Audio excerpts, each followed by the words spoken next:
நான் ஸ்டோர் பண்ணிகிட்ருக்கேன். இப்படியே பேக்கெட்டாக இங்கிட்டு வச்சிருந்தேன் நான் வேணுங்கிறது. ஸோ கவர்லேயே வச்சனால ஸ்டோர் பண்ணாமே வச்சுருந்தேன் டப்பாவில். ஸோ அந்த டப்பாவெல்லாம் எடுத்து இதில் காஷ்மீரி மிளகாத்தூள் போட்டிருக்கேன். இதில் கடலை போட்டிருக்கேன். ஆக்சுவலாக இந்த கடலை இது நம்மளோட இந்த கடலைன்னு சொல்லுவோம்ல, அதாவது ரா பீனட், பச்சைக்கடலை போட்டிருக்கேன். வாங்கியிருந்தேன். கடலைன்னு நினச்சி வாங்கினேன். பட் பச்சைக்கடலை இருந்தது. ஸோ இதை வச்சு நான் சட்னி பண்ணியிருந்தேன், தேங்காய் சட்னி. ஸோ சரி நம்ம வேஸ்ட் பண்ணக்கூடாதுன்ட்டு போட்டு வச்சுக்கிட்டேன். இதுவும் வேக வச்சு சாப்பிட்லாம். ஸோ ஒவ்வொரு டப்பாலே எடுத்து ஸ்டோர் பண்ணிகிட்ருக்கேன். இங்கே இருக்கிறது எல்லாமே டப்பாவில் எடுத்து ஸ்டோர் பண்ண வேண்டியதுதான். இங்கே பார்த்தீங்கன்னா பச்சைக்கடலை வேக போட்டு வச்சுருக்கேன். வரப்போ சன் வந்தவங்க வேக வச்சு கொடுக்கலான்னு. அவன் சாப்பிட்றானான்னு தெரில. நான் பச்சைக்கடலை ஒரு டைம் வாங்கியிருக்கேன், அவ்வளோதான். ஒரு டைமோ 2 டைம் தான் வாங்கியிருப்பேன். ஸோ இப்போ வேக வச்சு கொடுக்கறதுக்காக போட்டிருக்கேன். டைம் பார்த்தீங்கன்னா 3:30 ஆகுது. சன்னை ஸ்கூல்லேருந்து கூட்டிகிட்டு வர டைம் தான். ஸோ இதெல்லாம் பார்த்தீங்கன்னா பாத்திரம் அப்படியே கிடக்குது. ஸோ இவ்வளோ பாத்திரம் கழுவணும். கீழே எதுவும் இல்லை, பாத்திரம் எடுத்து வச்சுட்டேன் அடுக்கி வைக்கிறதெல்லாம். இவ்வளோ பாத்திரம் விளக்க வேண்டியதே இவ்வளோ இருக்குது. ஸோ இது பார்த்தீங்கன்னா காலையில் பிரியாணி பண்ணியிருந்தேன். காலையிலேயும் மத்தியானத்துக்கும் இதே பிரியாணியை சாப்பிட்டாச்சு. ஸோ இதெல்லாம் எடுத்து வைக்கணும். எடுத்து வச்சுட்டு நீட் பண்ணிவிட்டு உங்களுக்கு கொஞ்சம் கொஞ்சமாக காட்டுறேன். இப்போ டைம் 3:30 ஆகுதா. பால் கொஞ்சோன்னு குடிக்கலாம் அப்படின்னு தோணுது. பட் இருந்தாலும் நிறைய வேலை இருக்குது. இது எல்லாத்தையும் க்ளீன் பண்ணி முடிக்கணும். 2 டேஸாக பாத்திரம் விளக்காதனால பார்த்தீங்கன்னா இவ்வளோ சேர்ந்துருச்சு. ஸோ இது எல்லாத்தையும் எடுத்து வைக்கிறதுக்குள்ளே போதும்னு ஆயிரும் போல் இருக்குது. கொஞ்சம் ப்ரெட்டு இருக்குது. வந்தானா சாண்ட்விச் மாதிரி இதுக்கு முன்னாடி ரெசிபி பார்த்துருப்பீங்க. நான் நேற்று சாண்ட்விச் பண்ணியிருந்தேன். நேற்று வீடியோ இதுக்கு முன்னாடி பார்த்தது. இன்றைக்கும் சாண்ட்விச் கேட்டானா இதுலேருந்து பண்ணி தரலான் இருக்கேன். உங்களுக்கு எக்ஸ்பிளைன் பண்ணியிருப்பேன் எப்படி பண்ணணுன்னு. ஸோ அந்த மாதிரி பண்ணிடலாம். கொஞ்சம் கடலையும் போட்டிருக்கேன். சாப்பிட்டானா சாப்பிட்டோம் அப்படின்காக போட்டிருக்கேன். ஹெல்த்தி தானே கடலை. அவன் பிச்சு போட்டு பச்சைக்கடலை இருக்குது. அந்த இதை உடச்சி சாப்பிட்றது இருக்குது. பட் இருந்தாலும் அதை மாதிரி அவன் ஆசைப்பட்டு என்றைக்கும் சாப்பிட்டதில்லை, பிடிக்காதுன்னு சொல்லிடுவான். ஸோ அதனால் சரி எதுக்கும் வேக வச்சு கொடுப்போம் அப்படின்ட்டு வச்சுருக்கேன். இந்த சைடு பார்த்தீங்கன்னா டப்பாலாம் எடுத்து கழுவி போட்டுட்டு அதுக்கப்புறம் ஸ்டோர் பண்ணி வைக்கலாம்னு நினச்சிருக்கேன். ஸோ இது எல்லாத்தையும் கழுவிடலாம். இதெல்லாம் பார்த்தீங்கன்னா ஸ்டோர் பண்ணி கொஞ்சம் கிடக்குது. ஆனால் மூடியெல்லாம் பாருங்கள் எவ்வளோ அழுக்காக இருக்குது. இதை க்ளீன் பண்ண பாத்திரத்தோடு சேர்த்து போட்டால் தான் கழுவி யூஸ் பண்ண முடியும். சாதாரணமாக துடைச்சோன்னா அந்த அளவுக்கு நல்லா இருக்காது. ஸோ அதனால் கழுவிடுறேன் ஃபஸ்ட்டு. எவ்வளோக்கு எவ்வளோ தண்ணி குடிக்கிறோமோ அவ்வளோக்கு அவ்வளோ நம்மளோட எனர்ஜி பூஸ்டப் ஆகும். தண்ணி நம்ம வேலை செய்கிறப்ப கண்டிப்பாக தண்ணி அப்பப்போ எடுத்துக்கணும். ஏன்னா ஒரு மாதிரி என்ன சொல்கிறது, டீஹைட்ரேட் ஆகிரும். அதனால நான் தண்ணி எப்பயுமே அதிகமாக எடுத்துக்குவேன்.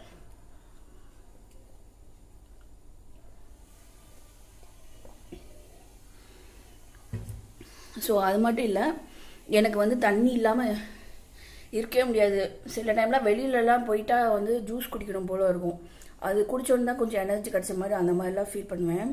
ஸோ இப்போ பாருங்கள். ஸோ பாத்திரம் பாதி கழுவிக்கேன். இன்னும் ஃபுல்லும் கழுவணும். ஸோ கொஞ்சம் கொஞ்சமாக கழுவி இது பண்ணலாம்.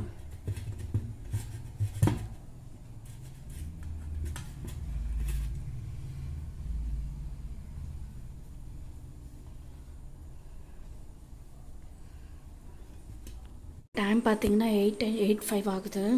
ஸோ கிச்சன் ஓரளவுக்கு இப்போ தான் இறங்கியிருக்கேன். சொல்லப்போனால் பாத்திரம்லாம் வச்சுருக்கேன். ஸோ இந்த டப்பாவெல்லாம் கழுவி அதுக்கப்புறம் கிராசரிஸ் போட்டு வைக்கணும். இந்த சைடு பாத்திரம் விளக்கியாச்சு. எல்லாத்தையும் ஓசல் பண்ணிகிட்ருக்கேன். இதை க்ளீன் பண்ணி முடிச்சுட்டு காட்டுறேன் உங்களுக்கு. டப்பாவெல்லாம் கழுவியாச்சு. கொஞ்சம் காய விட்டுட்டு காலையில் ஃபில் பண்ணி வைக்கணும். ஸோ இப்போ டைம் பார்த்தீங்கன்னா 8:30 ஆக போது. நான் சமையல் பண்ண போகிறேன். ஸோ சமையல் முடிச்சுட்டு நாளைக்கு காலையில் எடுத்து வச்சதுக்கப்புறம் காமிக்கிறேன்.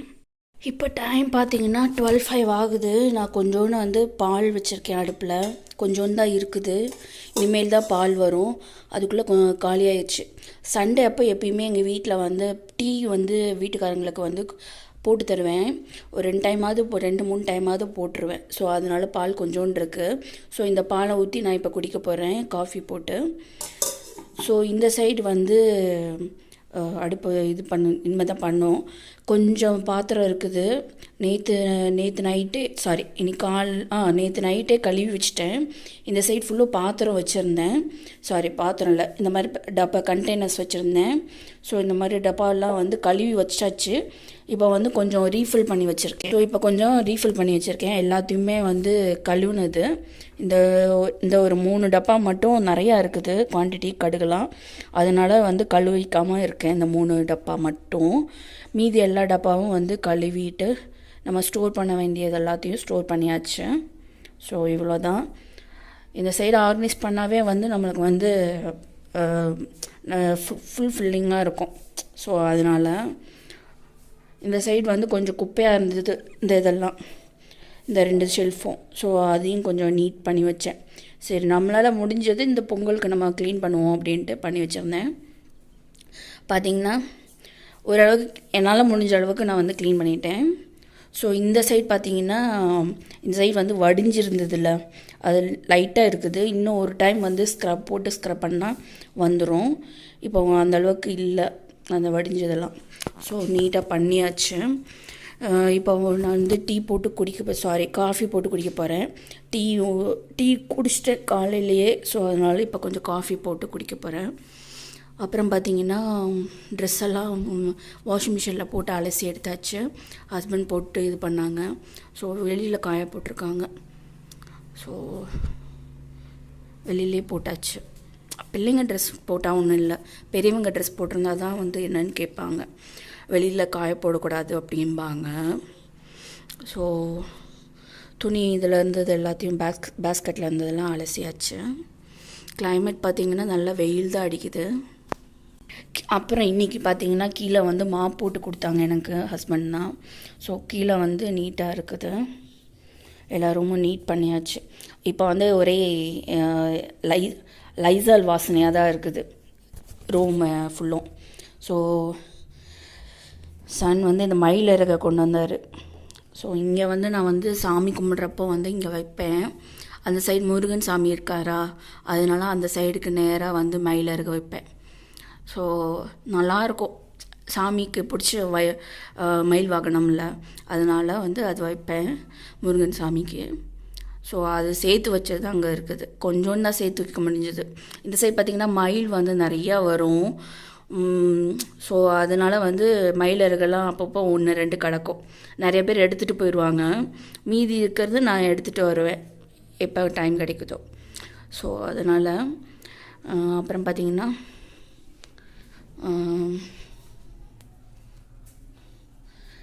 பெட்டை வந்து மேலே போட்டிருக்கேன். ஏன்னா கீழே மாப்போட பெட்டுக்கு அடியிலெல்லாம் கூட்டி விடணும்ல, அதனால் பெட்டெல்லாம் எடுத்து போட்டு க்ளீன் பண்ணியாச்சு. அதை தூக்கி மேலே போட்டால் தான் நம்மளால் கூட்ட முடியும், மாப் போட முடியும். இதில் என்ன ஒரு டிஸ்அட்வான்டேஜ்னால் நம்மளால் வந்து டக்குன்னு க்ளீன் பண்ண முடியாது பெட்ரூமை. இந்த பெட்டுக்கு கீழேயே போட்டிருக்கனால இப்படி இருக்கும். ஸோ பெட்டில் வந்து படுக்கணும்ல, நம்மளுக்கு இடம் பத்தாது. கட்டில் சின்னது, இடம் பத்தாது. அதனால் கீழேயும் போட்டு இது பண்ணிடுவேன். ஸோ இப்போ பார்த்திங்கன்னா நல்லா வெயில் அடிக்குது. கிளைமேட் இப்படி தான் இருக்குது. இது மட்டும் இல்லை, இன்றைக்கி பார்த்திங்கன்னா காலையிலேருந்து ஒரே வேலையாக தான் போயிட்டுருக்கு. ஸோ பால் ரெடியாக இருக்குது. நான் காஃபி தூள் தான் எடுத்துகிட்டு வந்திருக்கேன், இருட்டில் தெரியல. இந்த சைடு பார்த்திங்கன்னா நான் க்ளீன் பண்ண வச்சது எல்லாமே வந்து எல்லாம் நீட்டாக அடுக்கி வச்சாச்சு. ஸோ இதில் பார்த்திங்கன்னா நான் வந்து கடுகு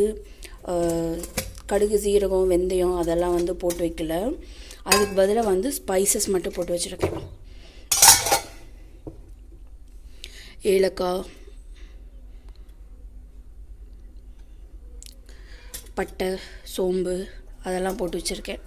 நான் வந்து சீரகத்துக்கு வந்து இந்த மாதிரி டப்பாலே போட்டு வச்சுருவேன். ஸோ கொஞ்சம் குவான்டிட்டி எடுத்து வைக்கலாம், பட் இருந்தாலும் போட்டு வச்சுருவேன். இது உடஞ்சிருச்சு. இந்த பிளாஸ்டிக் டப்பாவும் நான் வந்து செட்டாக வாங்கியிருந்தேன், அது வந்து உடஞ்சிருச்சு. இதில் வந்து ஃபுல்லாக இருக்கனால இது கழுவலை. அந்த 2 டப்பாவும் இதுவும் கழுவலை. பாருங்கள் எவ்வளோ அழுக்காக இருக்குன்னு. மீதியெல்லாம் கழுவியாச்சு. இதெல்லாம் தீர்ந்ததுக்கப்புறம் கழுவி வச்சுருவேன். ஸோ இதெல்லாம் போட்டு வச்சுருக்கேன். இதில் இந்த மாதிரி ஆர்கனைஸ் பண்ணுறப்போ நல்லா இருக்குது. நம்ம ஒவ்வொன்றா எடுக்கிறப்போ நல்லா ஃப்ரெஷ்னஸ்ஸாக இருக்குது. எடுத்து யூஸ் பண்ணுறப்போ ஒவ்வொன்றையும் அப்பப்போ யூஸ் பண்ணுறப்போ நம்மளுக்கு பார்க்கவே வந்து நீட்டாக இருக்கும். அதே நேரத்தில் ஃப்ரெஷ்ஷாக இருக்கும். மைண்டு நல்லா க்ளீன் பண்ணி வச்சோன்னா ஒவ்வொன்றா எடுத்து யூஸ் பண்ணுறப்போ மைண்டு நல்லா சந்தோஷமாக இருக்குது. வந்து ஒரு இது காமிக்கலான்னு நினச்சிட்டே இருந்தேன். இது வந்து கிச்சன் ரூல்ஸு. இது வந்து நம்ம வந்து கிளாத்தாட்ட தான் இருக்கும், ரீயூஸபிள். ஸோ வந்து இதை வந்து இதுக்கெல்லாம் யூஸ் பண்ணிக்கலாம். அடுப்பு துடைக்கிறதுக்கு, சப்போஸ் ஏதாவது கீழே சிந்துச்சுன்னா துடைக்கிறதுக்கு யூஸ் பண்ணிக்கலாம். இது பார்த்திங்கன்னா நல்லா ஃப்ரெண்ட்ஸ் பார்த்திங்கன்னா இப்போ வந்து என்னால் முடிஞ்ச அளவுக்கு க்ளீன் பண்ணிட்டேன். இதை அடுத்த நாள் வந்து நான் வந்து சாப்பாடு செய்கிறதுக்காக இட்லி ஊற்றிட்டுருக்கேன். இட்லி பாத்திரம் வந்து நம்மளுக்கு வந்து நல்லா யூஸ்ஃபுல்லாக இருக்கும். துணியை விட இதில்னா ஹெல்த்தியாகவும் இருக்கும். அதனால நான் வந்து இதில் தான் பண்ணுவேன். ஸோ ஓரளவுக்கு கிச்சன்லாம் க்ளீன் பண்ணிட்டேன். கிச்சன் தான் ரொம்ப இதாக இருந்துச்சு. ஸோ அப்பப்போ க்ளீன் பண்ணணும்னு நினச்சிக்கிட்டே இருந்தேன். அதேமாதிரி நல்லா அமைஞ்சிருச்சு. முடிஞ்ச அளவுக்கு வீட்டை எவ்வளோ வசூல் பண்ண முடியுமோ அவ்வளோ வசூல் பண்ணேன். எல்லாத்துக்கும் இனிய பொங்கல் திருநாள் வாழ்த்துக்கள். இது வந்து பொங்கலுக்கு ஒரு நாளுக்கு முன்னாடி எடுத்தது. பொங்கல் வீடியோ நான் அடுத்த வீடியோவில் அப்லோட் பண்ணுறேன். தேங்க்ஸ் ஃபார் வாட்சிங் my video friends. Like, comment, share and subscribe my videos.